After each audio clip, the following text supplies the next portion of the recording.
joined still by Matt Barnes, Kendrick Perkins in the house, and at this time, we would like to welcome in two-time All-Star, played for the Cavs and the Lakers last season, Andre Drummond. Thanks for stopping by today. What's going on? What's going on?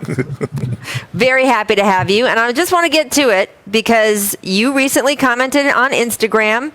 A fan said they wished that you would dominate the paint like Brooke Lopez and DeAndre Ayton, and you said, "Tell y'all coach to play me more," and I could. Shots fired. You averaged 25 minutes per game with the Lakers in the regular season, 21 minutes a game in the playoffs. So tell us the issues you had and how you see how things sort of panned out.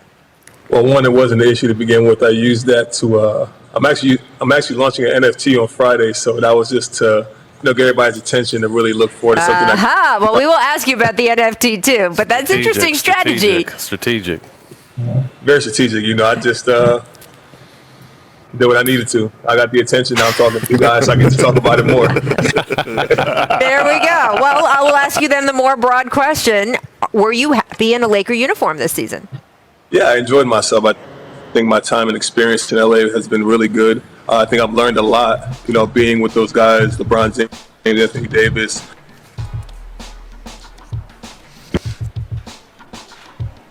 Oh, we lost Andre there for a minute. There we go.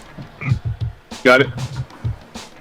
Yeah. Yeah, I think my experience in LA was really good. I really enjoyed myself being out there. I learned a lot, and just looking forward to what's next. Nice.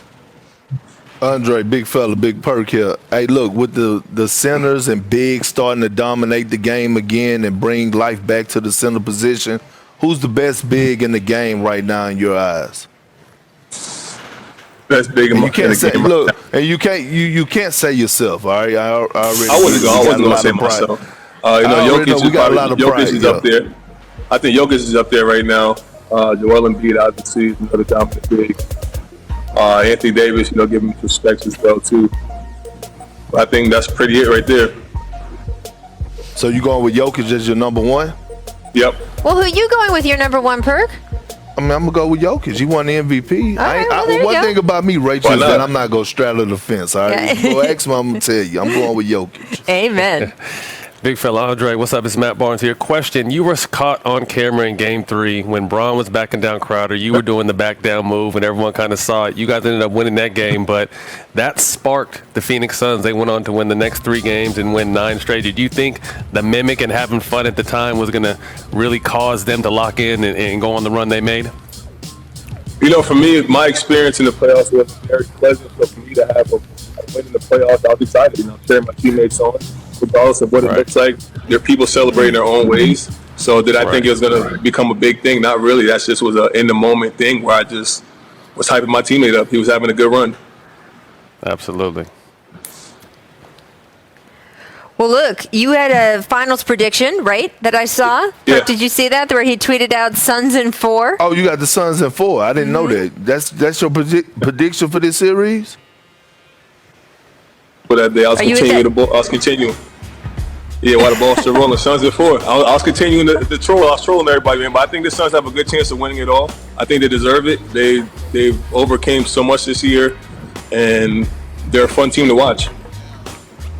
Well, look, man, you did get everyone's attention, right? So talk to us about the NFTs. What is this project that you were doing that you've been trying to put yourself out there a little bit more so people see it? Yeah, so this project I have going on right now is a one-of-one where I fly a fan out and their best friend. They get a chance to come out and meet me. We designed one of my game shoes. They get to put whatever twist and turn whatever they want on the shoe. I'm going to wear it for that game. Fly them out first class, put them up in a hotel. They get to come see the game. And after the game, I'll hand deliver the shoe and sign it to them. So, okay, can we enter? can we enter the winning? I mean, if you want to. We both got kids. We both got boys. Real, right? We there can you go. them, right? Bring them out. Bring them out. I'll do that for free for you guys. Y'all my brother, man. Yeah, for sure. Look, I love all the ways. One of the big conversations over the last week or two are the way college athletes can make more money off their names and likenesses. But I also love the way that a lot of pro athletes are now getting into different spaces, whether it's media and podcasts and other things that can generate income from them, whether it's shoe lines and clothes and other things on that tip. But this also NFT market has really exploded. And the idea that you are packaging that with an experience and you're going to be able to make that sort of more of your line out there beyond basketball basketball is really, really cool. So, Andre, thank you so much for joining us. Thanks for clearing I up a few appreciate it. things. Thank you, guys. Of course. And now we know when you troll an IG, we know coming. when you're putting stuff Right. out on Twitter, we know that you've got a larger scheme, a little chess there, and not There you just go. checkers. Come on, always chess. Thank you so much, Andre. All right, Thank I you, want to guys. stick with Appreciate it. the big men theme with these guys on set, right? 2018 number 1 overall draft pick is playing in this series. DeAndre Ayton joined impressive company in his finals debut. Only Ayton, and yes, he was Lou Alcindor at the time, but that's Kareem Abdul-Jabbar to you. He had 20 points, 15 rebounds, and 80% shooting in their first ever final game. So both of those are the only 2 men in history to clear that bar. Perk, what has impressed you most about Ayton's game this postseason? Everything. But can we take a moment and shout out Mark Bryant, right? Because I feel Yeah. like he flies under the radar. When you look at Mark Bryant, he has been a long-time assistant for 20-plus years, a guy that worked with Dwight Howard when he was in Orlando playing some of his best basketball. Also a guy like Serge Ibaka, Steven Adams, and he's now working with DeAndre Ayton. And what I noticed about DeAndre Ayton is that we all know he had the skill set, but now he has that killer mentality. He has that dog in him right now where he's dominating on both ends of the floor. But the thing that impresses me the most about him is his rebounding. The way he's able to rebound, like perimeter-wise. Like, it's not just standing in one spot and snagging. The way he's able to maneuver and move and go get rebounds is something fun to watch. And I think he's a David Robinson's 2.0 in my opinion. I love that. I think obviously Chris Paul coming to this team has helped simplify and have Ayton understand what his role is. I mentioned on yesterday's show when Jeff Van Gundy said, rebound, run, and roll. So I think he's done a good job of just kind of simplifying. He's so talented, so he didn't really know what to do when. He can pick and pop. He can roll. He puts pressure on the rim.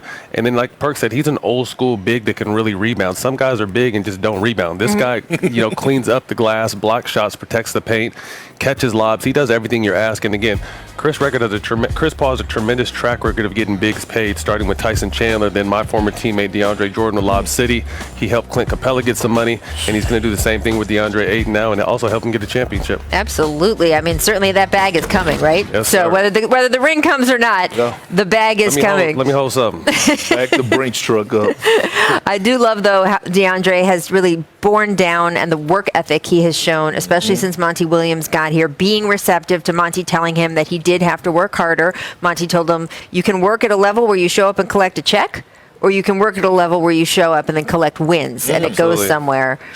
And I think a big thing too was that was a big challenge in that first round against playing against Anthony Davis. Yeah. I think he came out and used that as a measuring stick. AD is arguably the best power forward in the game, and he came out there and completely. Although he was a little injured, he outplayed AD. You know what I mean? So Aiden came and really got that confidence, and his confidence has continued to grow to them being in the finals now. So I think it's great to see, especially for all these young players that have never been there, but you can never tell. Well, one of Monty's other thing is everything counts, and his point is if you come in at 6 a.m. in September on a Tuesday, that counts in your big bucket of what Absolutely. prepares you Absolutely. for an NBA Finals moment, and that they have been putting stuff in that bucket all season. And he has told DeAndre Ayton, you've got that full bucket of work now. You can use it to go to work on this Bucks team. We will talk about more of this matchup right after this break.